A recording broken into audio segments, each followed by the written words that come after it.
મારું નામ વીરુભાઈ કાનાભાઈ અલગોતર, અહીંયા શ્રી મંગલ નવકાર મહેક ગ્રુપ અને શ્રી ગોપાલ સંસ્કાર મહેક ટ્રસ્ટના ટ્રસ્ટી છું અને અહીંયા 45 જાતની વિવિધ પ્રવૃત્તિઓ ચાલી રહી છે.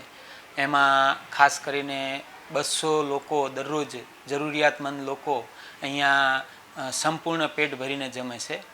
સાંજે બાળકો પણ પેટ ભરીને જમાડવામાં આવે છે, 150 બાળકોને.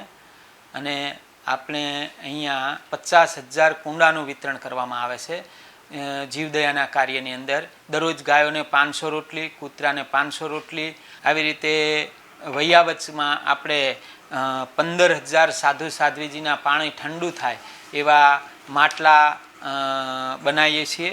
સાધર્મિકોના કાર્યો પણ સરસ રીતે થાય છે. અહીં બાળકો, યુવાનો, મહિલા અને સિનિયર સિટીઝન્સ માટે વિવિધ પ્રકારની પ્રવૃત્તિઓ પણ થઈ રહી છે.